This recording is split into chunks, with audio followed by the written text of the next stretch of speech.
Hello friends, VS CAD में आपका स्वागत है। आज के इस वीडियो में हम देखेंगे सेल कमांड। तो सेल कमांड का यूज हम क्यों करते हैं? सेल कमांड का यूज हम जब कोई पार्ट हम बनाते हैं तो उसको होलो करने के लिए क्या है कि हम सेल कमांड का यूज करते हैं। किसी भी फेस से उसकी थिकनेस देने के लिए हम सेल कमांड का यूज करते हैं। तो आइए देखते हैं कि कैसे करते हैं। यहाँ हमारे पास क्या है, फीचर्स के अंदर आएंगे। फीचर्स के अंदर आने के बाद हमारे पास यहाँ सेल कमांड है, इसके ऊपर हम क्लिक करेंगे। क्लिक करने के बाद फ्रेंड्स, यहाँ जो हमारे पैरामीटर्स हैं इसके अंदर सबसे पहला ऑप्शन है पैरामीटर्स में। सबसे पहले हमें इस थिकनेस की इसकी वैल्यू डालनी है। तो हमें कितनी थिकनेस चाहिए, यानी कि वॉल थिकनेस कितनी चाहिए। जैसे कि हमारा ये आउटर पार्ट है, तो इस आउटर पार्ट से हमें वॉल थिकनेस कितनी चाहिए, ये हमें यहाँ हमें वैल्यू देनी है कि हमें वॉल थिकनेस कितनी चाहिए। तो यहाँ मैंने दे दिया कि वॉल थिकनेस मुझे 2 mm चाहिए एंड ओके। और यहाँ क्या है कि सेकंड ऑप्शन जो है ये हमारा फेस, जो फेस हमें रिमूव करना है। तो हमें क्या है कि अपर फेस रिमूव करना है, तो हमने अपर फेस सेलेक्ट किया। इसके बाद क्या है फ्रेंड्स कि यहाँ क्या है शो प्रीव्यू, तो हमने ये प्रीव्यू शो किया, यानी कि ये प्रीव्यू में दिखाएगा कि हमारा कैसा पार्ट होगा। एंड ये सेल आउटवर्ड क्या है कि ये हमारा अभी इनसाइड की तरफ हो रहा है सेल, अब ये क्या होगा कि ये आउटवर्ड की तरफ हो जाएगा। तो इसे ये हमारा आउटवर्ड है, और अगर हम सेल आउटवर्ड हटाते हैं तो ये हमारा इनसाइड में होगा। तो अभी क्या करेंगे, हम इसको ओके करेंगे। ओके करने के बाद हम देख सकते हैं कि हमारा क्या है, ये सेल हो गया। वो पार्ट क्या था, हमारा प्रॉपर फिल था। जैसे ही हमने सेल कमांड का यूज किया तो हमारी जो हमने थिकनेस दी थी 2 mm, तो 2 mm की थिकनेस से ये हमारा पार्ट सेल हो गया, यानी कि अंदर से होल हो गया। तो इस तरीके से हम क्या है कि सेल कमांड का यूज करेंगे।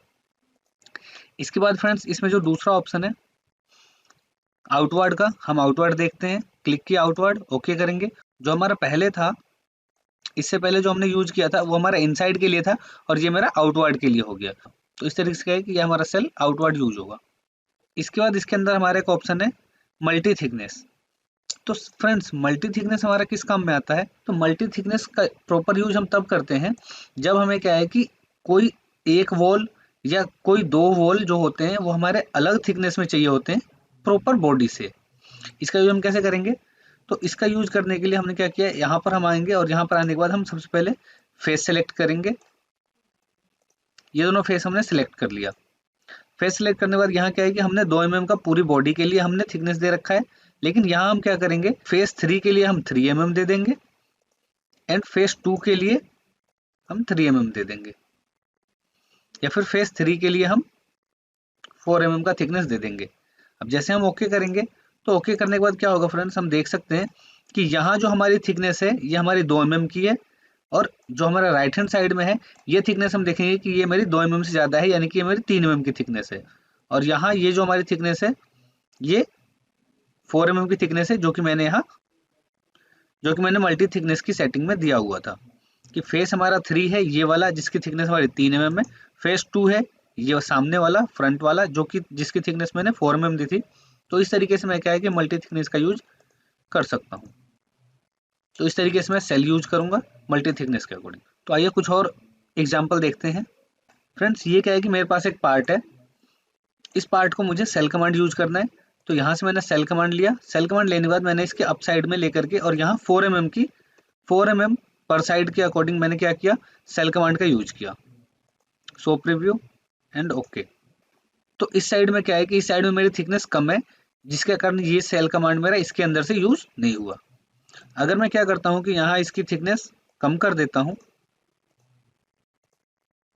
अगर मैं यहाँ इसकी थिकनेस 1 mm कर देता हूँ, तो 1 mm करने के बाद हम देखेंगे कि हमारा जो थिकनेस है वो प्रॉपर है। यानी कि यहाँ से आने के बाद ये जो मेरी थिकनेस थी, ये थिकनेस मेरी 2.5 mm की है। तो 2.5 mm में क्या है कि ये हमारा 1 mm पर साइड हो गया, और बीच में 0.5 का जो है ये मेरा गैप बन गया। तो इस तरीके से हम वॉल थिकनेस का यूज करेंगे जहाँ हमें प्रॉपर देना है। बट अगर मुझे अलग अलग साइड के लिए, इसके लिए अलग वॉल थिकनेस चाहिए, यहाँ मुझे अलग वॉल थिकनेस चाहिए, तो इसके लिए हम क्या करेंगे, इसके लिए मल्टी वॉल थिकनेस के अंदर आएंगे। तो मल्टी वॉल थिकनेस के अंदर हम क्या करेंगे, इसको हम एडिट करेंगे। अब मैं मल्टी थिकनेस के अंदर जा करके पूरी बॉडी के लिए मैं 3 mm का थिकनेस देता हूँ। ये जो लेग्स हैं, इन लेग्स का मैं 1 mm की थिकनेस देता हूँ। तो यहाँ आकर के मैं क्या करूँगा, मल्टी थिकनेस के अंदर आकर के मैं इनके लेग्स को सिलेक्ट कर लेता हूँ,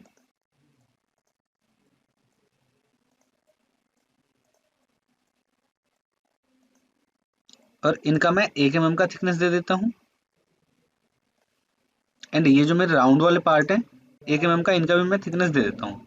इस वक्त क्या करूँगा, इसके बाद मैं जैसे ओके कर दूंगा, ओके करने के बाद हम देख सकते हैं कि यहाँ जो मेरी बॉडी का थिकनेस है ये मेरी 3 mm है, बट इन लेग्स के ऊपर जो क्या है, इन लेग्स के साइड जो मेरी थिकनेस है वो मेरी 1 mm है। तो इस तरीके से हम मल्टी थिकनेस का यूज कर सकते हैं। तो ये था हमारा फ्रेंड्स सेल कमांड। आइए हम देखते हैं अब रैप कमांड। रैप कमांड का यूज हम कैसे करेंगे। रैप कमांड का यूज हम कब करते हैं फ्रेंड्स? रैप कमांड का यूज हम तब करते हैं जब हमें किसी सरफेस के ऊपर कुछ लिखना होता है, इम्बोर्ड्स में, डिबोर्ड्स में, या फिर उसके सरफेस के ऊपर कोई मार्किंग करनी होती है, तो हम रैपिंग का यूज करते हैं।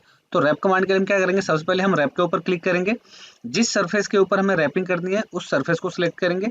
जैसे कि हमने इस सरफेस को सिलेक्ट किया, इस सरफेस को सिलेक्ट करने के बाद क्या है कि हम इसके ऊपर कोई भी स्केच बना सकते हैं या फिर हम कुछ भी लिख सकते हैं। जैसे कि मैंने क्या किया, यहाँ से टेक्स्ट में जा करके और टेक्स्ट में मैंने लिख दिया पार्ट। लिखने के बाद क्या है कि मैं इसको सिलेक्ट कर देता हूँ कि भाई ये यहाँ इस पोजीशन में रहना चाहिए। यहाँ जो हमारा कर्व का ऑप्शन आ रहा है, ये कर्व हमारा इसलिए आ रहा है कि अगर हमने कोई कर्व बनाया होता, इसके ऊपर हमें कुछ लिखना है तो हम उस कर्व को सिलेक्ट कर लेते हैं। पोजीशन देने के लिए भी कर्व का यूज किया जाता है। माउस से इसकी पोजीशन दे देता हूँ। देने के बाद क्या है कि फ्रेंड्स ये अभी हमारा जो टेक्स्ट है वो कुछ इस टाइप का है। अगर हमें क्या करना है, इसकी फ़ॉन्ट चेंज करनी है, तो सबसे पहले हम आएंगे यूज डॉक्यूमेंट फ़ॉन्ट। इसके अंदर आकर के हम मार्क क्लिक करेंगे, फ़ॉन्ट के ऊपर क्लिक करेंगे और यहाँ से मैं क्या कर सकता हूँ, यहाँ से मैं अलग से चूज कर सकता हूँ। साइज वगैरह मैं बड़ा और छोटा कर सकता हूँ पॉइंट के अकॉर्डिंग। तो ओके करने के बाद मेरे पास क्या है कि ये इस तरीके का टेक्स्ट तैयार है। टेक्स्ट कंप्लीट होने के बाद मैं उसको ओके करूंगा। ओके करने के बाद मैं यहाँ से एग्जिट हो जाऊंगा। स्केच से एग्जिट होने के बाद जैसे ही हम स्केच से एग्जिट होंगे, स्केच से एग्जिट होने के बाद मेरे पास 3 ऑप्शन है। पहला जो है हमारा वो एम्बोस, दूसरा जो है ऑप्शन है हमारा वो डिबोस, एंड जो हमारा थर्ड ऑप्शन है वो स्क्राइब है। एम्बोस में क्या होता है फ्रेंड्स, जो भी हमारा स्केच होता है या टेक्स्ट होता है वो उसके ऊपर मार्क हो जाता है। जैसे कि यहाँ मैंने 1 mm की थिकनेस दी है, डेप्थ जो है हमारी 1 mm है। यहाँ हम सरफेस के अंदर आकर के और हम इस फ्रंट सरफेस को चूज करेंगे जिसके ऊपर हमने बनाया है, एंड ये मेरा डायरेक्शन है अप साइड में। और जैसे मैं इसको ओके करूंगा, ओके करने के बाद हम यहाँ देखेंगे कि ये मेरा क्या है। तो यहाँ हम देख सकते हैं कि हमने अभी क्या किया, एम्बोस किया है। एम्बोस के अंदर हमारा ये जो पार्ट है, जो भी हमने टेक्स्ट किया था, ये हमारा अप साइड में बना हुआ है। तो इस तरीके से हम एम्बोस का यूज कर सकते हैं। अब डिबोस का यूज हम किस तरीके से करेंगे, डिबोस के यूज के लिए हम क्या करेंगे, यहाँ हम डिबोस सेलेक्ट कर लेंगे, डिबोस के ऊपर सेलेक्ट कर लेंगे। सेलेक्ट करने के बाद हम जैसे ओके करेंगे, ओके करने के बाद क्या होगा फ्रेंड्स, हम देख सकते हैं कि ये हमारे क्या है, हमारे जो प्रॉपर सरफेस है, ये सरफेस से हमारा 1 mm डेप्थ के अंदर है। किसी भी सरफेस के अंदर डेप्थ के ऊपर जब हमारी मार्किंग होती है तो हमारी डिबोस के अंदर होती है। इसके बाद हम थर्ड ऑप्शन देखते हैं स्क्राइब। स्क्राइब का ऑप्शन क्या होता है फ्रेंड्स, कि ये तो ना इम्बोस होता है ना डिबोस होता है। ये होता क्या है कि उसी सरफेस के ऊपर जस्ट एक मार्किंग होती है, जैसे कि हमारी लेजर मार्किंग टाइप में जो होती है, सरफेस को इम्बोस भी नहीं करेगी, डिबोस भी नहीं करेगी, केवल ये सरफेस के ऊपर हमारी चारों तरफ से मार्किंग कर देगी।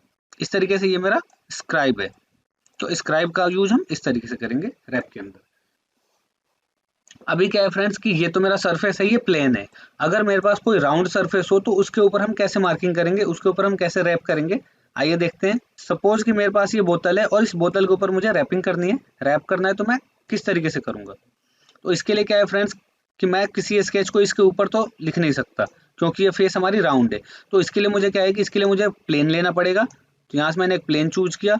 प्लेन चूज करने के बाद हम ये देखेंगे कि हमें किस सरफेस पे किस साइड में हमें बनाना है। तो जिस साइड भी बनाना है उस साइड का हम एक प्लेन चूज करेंगे,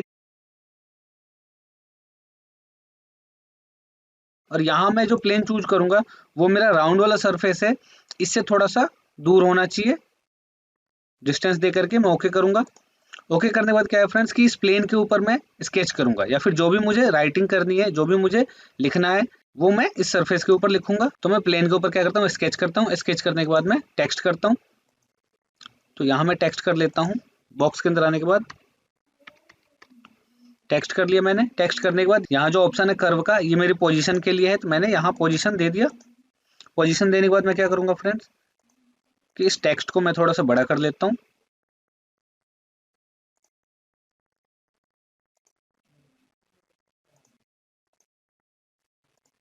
बड़ा करने के बाद मैं कुछ इस तरीके से, ये मेरा टेक्स्ट तैयार है। इसके बाद मैं इसको ओके करूंगा। ओके करने के बाद एग्जिट हो जाऊंगा स्केच से। एग्जिट होने के बाद मैं क्या करूंगा फ्रेंड्स, रैप के अंदर आऊंगा। जैसे मैं रैप के ऊपर क्लिक करूंगा, यहाँ मुझे स्केच ऑटोमेटिक सेलेक्ट हो जाएगा, अगर नहीं होता है तो आप स्केच को यहाँ सेलेक्ट कर सकते हैं जो हमने स्केच भी बनाया है। इसके बाद क्या है फ्रेंड्स, यहाँ क्या है कि मुझे फेस या सरफेस देना पड़ेगा, तो यहाँ मैं सामने वाले सरफेस को सिलेक्ट करता हूँ। सिलेक्ट करने के बाद मेरा कुछ इस तरीके से आ जाएगा। अब यहाँ मैं चूज कर सकता हूँ कि मुझे एम्बॉस करना है, डिबॉस करना है या फिर स्क्राइब करनी है। तो मैं तीनों ऑप्शन आपको करके दिखा देता हूँ। यहाँ मैंने एम्बॉस किया 1 mm, ओके।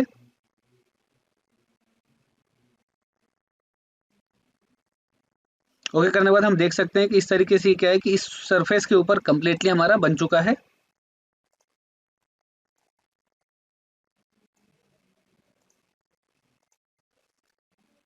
इसको हम डिबॉस करके देखते हैं। यहाँ से हमने इसको डिबॉस किया।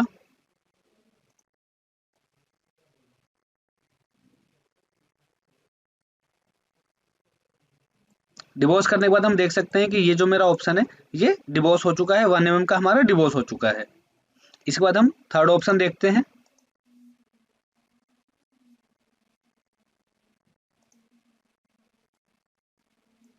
थर्ड ऑप्शन के अंदर हम क्या देखते हैं फ्रेंड्स कि हमारा ना तो इम्बॉस होगा ना डिबॉस होगा।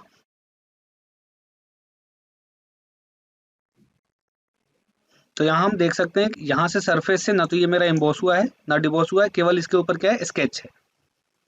तो ये इस तरीके से हम shell command and wrap command का यूज करते हैं। Okay friends, thank you. मिलते हैं नेक्स्ट वीडियो में। नेक्स्ट वीडियो में नेक्स्ट चैप्टर देखेंगे।